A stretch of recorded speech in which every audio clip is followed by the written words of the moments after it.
Jennifer Connelly arrived on set that night to promote her latest film, a dark, cerebral thriller already generating Oscar buzz. Dressed elegantly, she stepped onto the Jimmy Kimmel Live stage with that enigmatic, timeless smile audiences have loved for decades. But what was meant to be a simple interview turned into a televised standoff. Jennifer Connelly, everybody, Jimmy Kimmel said as she sat down. But even in that moment, something was off. There was a tone barely perceptible to casual viewers, but for those attuned, it hinted at something colder. Then came the first jab. So Jennifer, let me ask you something. There's been a lot of talk lately about actors who take themselves a little too seriously. You know, the ones who treat every role like it's going to change the world. Jennifer's smile wavered just slightly. A subtle shift. She had expected questions about her process, the film's message, maybe a light laugh about Hollywood. Instead, she was being called out, challenged. I'm not sure I understand the question, she replied, her voice even. Are you asking about my approach to acting? Jimmy pressed on, smirking. Let's put it this way. You've starred in Requiem for a Dream, A Beautiful Mind, and now another intense psychological thriller. Don't you ever just want to make a movie where you're not crying or having a breakdown? The audience chuckled, but uneasily. Jennifer sat straighter. I choose projects based on the stories they tell and the characters I get to explore, she said calmly. If they're serious, it's because life often is. But I've done comedies too, Jimmy. I think that's a bit of a broad brush. But Jimmy wasn't done. Come on, Jennifer, be honest. When you read a script that isn't about addiction or trauma, do you think it's beneath you? Now the tone was unmistakable, baiting. Jennifer's eyes flashed, just for a second. The tension was no longer subtle. It was sharp. That's not how I see my career at all, she answered, her voice cooler now. And I think that's an unfair characterization of me and the films I've done. Jimmy leaned in. See, this is what I'm talking about. Everything has to be so meaningful. Can't a movie just be fun?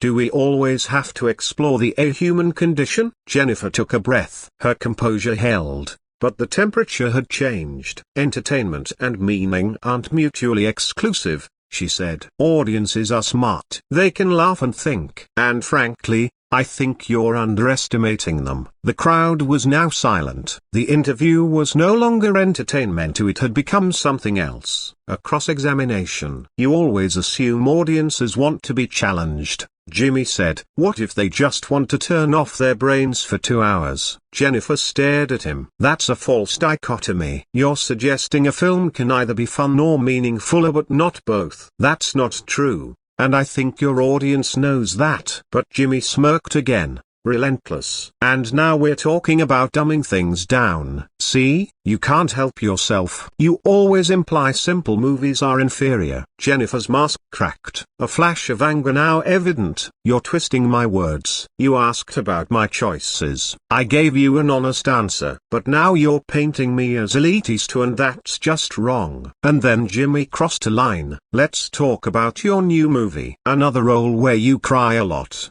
right? How many tearful close-ups did they shoot this time? The room froze. Jennifer's jaw clenched. Her voice dropped, low and sharp. You know what, Jimmy? I think we need to talk about what's really happening here. Because this doesn't feel like a conversation. This feels personal. Jimmy laughed, nervously. I'm just asking questions the audience wants answered. No, she shot back, the tension breaking into something raw. You're mocking me. Mocking my work. Reducing my performances to nothing but crying on camera. And if that's not personal, I don't know what is. The studio was silent. No one moved. Actors like you think you're saving the world, Jimmy muttered. But this is entertainment, Jennifer, and not enlightenment. Jennifer paused, visibly shaken. And then she stood. A job is just a job, she repeated, voice cutting through the still air. Do you even know what it's like to be a woman in this industry? To spend years being offered nothing but roles as the girlfriend, the victim,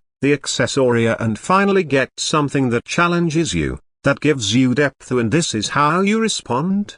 Jimmy sat frozen. Jennifer stepped closer to his desk. You sit here every night making jokes about everything and everyone. That's your job. But don't you dare mock me for caring about mine. Maybe I came on too stronger, Jimmy began. You wanted an honest conversation? Here it is. I think you're threatened by people who still believe in storytelling because it reminds you of how little you believe in anything anymore. Jimmy looked pale, visibly rattled. His usual snark had vanished. You know what's really sad? Jennifer said, quieter now. I came here excited to talk about something I was proud of. Instead, you turned it into an ambush. She removed her mic, slowly, deliberately, set it on the desk like a statement. You said actors take themselves too seriously. You're right, I do take my work seriously. Because it matters, because it lets me connect with people in ways no other job can. Jimmy tried to speak. She silenced him with a raised hand. Why does that threaten you so much, Jimmy? Why does caring make you so uncomfortable? The audience was dead silent. Even the crew was frozen. You've spent so long mocking everything that you've forgotten how to care. And when you see someone who still does, you lash out. She turned to leave. I won't let you project your cynicism onto me. I won't pretend that passion is something to be ashamed of. Jennifer paused at the edge of the stage. Turned back to the camera. To anyone out there who's ever been told that caring too much is a weakness, I don't believe it. Your passion matters. And don't let any, especially people like these, make you feel small for it. She disappeared backstage, leaving Jimmy Kimmel stunned, silent, exposed, and the world watching speechless.